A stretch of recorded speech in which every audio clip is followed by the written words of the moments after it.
Bukti Anies tak becus, warga Pulau Mas ngaku Waduk Ria Rio tak dikeruk sejak 2017. Ditulis oleh X Hardy di siword.com. Hai, bertemu lagi dengan channel Daily News bersama Suara Rahma.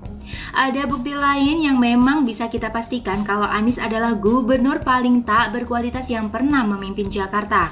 Warga di Pulau Mas, Jakarta Timur menyebut salah satu penyebab banjir Jakarta yang terjadi 25 Februari 2020 lalu akibat Waduk Ria Rio sudah lama tidak dikeruk sehingga daya tampung waduk berkurang. Salah satu warga menyebut waduk tersebut terakhir kali dikeruk 3 tahun yang lalu, tahun 2017. Mobil eskavator pengeruk yang sebelumnya ditempatkan di Waduk Ria Rio ditarik oleh dinas sehingga tidak ada lagi pengerukan. Hal tersebut berdampak dengan kedalaman waduk yang berkurang. Katanya Pulau Mas tidak pernah dilanda banjir besar sejak 2014, tapi rekor itu pecah di mana pada hari Minggu 24 Februari 2020, Pulau Mas direndam banjir hingga ketinggian pinggang orang dewasa. Kami minta segera dikeruk dan waduk harus diperdalam dan diperlebar lagi agar daya tampung airnya semakin besar, katanya. Tahun 2017 terakhir kali dikeruk dan sejak tahun 2014 tidak pernah banjir. Itu terjadi di era siapa? Era gubernur bukan muslim yang sangat dibenci oleh developer Kafling Surga yang kerjanya cuma demo demi sesuap nasi bungkus isi telur. Mirip normalisasi sungai, kalau menurut pengakuan warga tersebut berarti Anies sama sekali belum pernah mengurusi waduk ini sejak menjabat hingga terjadi banjir. Bukti nyata yang tidak terbantahkan, silakan minta kepada pendukung tukang jilat agar segera menempelkan spanduk di sekitar waduk tersebut agar bisa dilihat warga betapa Anies sangat kerja nyata dalam mengatasi banjir. Hahaha. Kalau waduk yang besar saja tidak dikeruk, apalagi sungai kali yang lebih kecil, tak mungkin dikeruk juga lah. Pantesan aja banjir di mana-mana, berulang kali lama pula surutnya. Anies cuma jualan kata-kata sampah, pakai teori canggih dengan kosakata keren seperti naturalisasi sungai, sumur resapan, drainase vertikal, air masuk ke tanah. Memang pada dasarnya gubernur malas dan tak becus bekerja, makanya tidak dikeruk.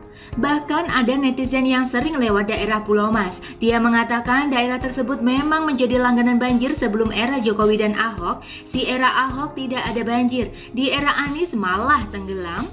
Lihat polanya kan?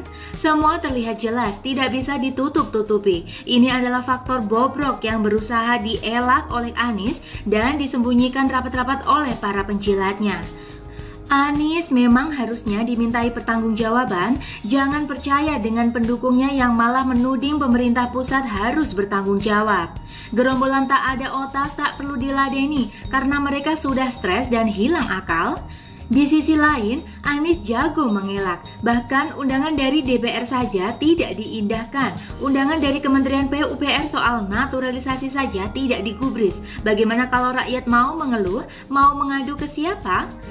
Lebih baik duduk diam dan pasrah, lalu nikmati seperti kata Sekda DKI. DPR dan pusat aja dipermainkan, apalagi warga.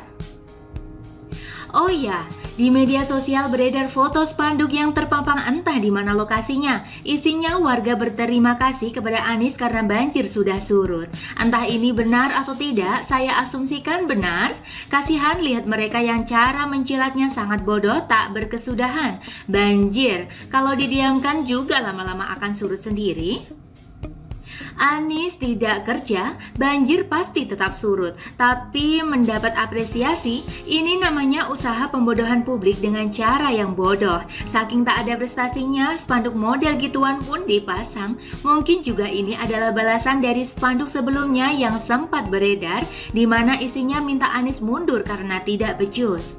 Anda boleh tidak percaya, tapi ini kemungkinan ada semacam master plan untuk pencitraan Anies. Tanpa perlu kerja, cukup kerahkan pendukung konyolnya untuk berjualan dan promosi kehebatan Anies.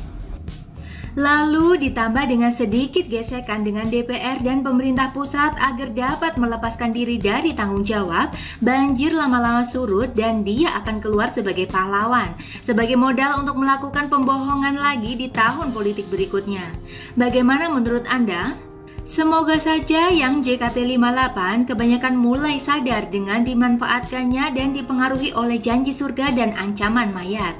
Biar orang seperti Anis ini tenggelam oleh kebobrokannya sendiri. Dan bagaimana menurut Anda teman-teman? Silakan tulis komentar Anda ya. Jangan lupa like, subscribe, dan share. Artikel ini bisa dilihat secara lengkap di halaman siword.com. Terima kasih sudah menyaksikan channel Daily News hari ini.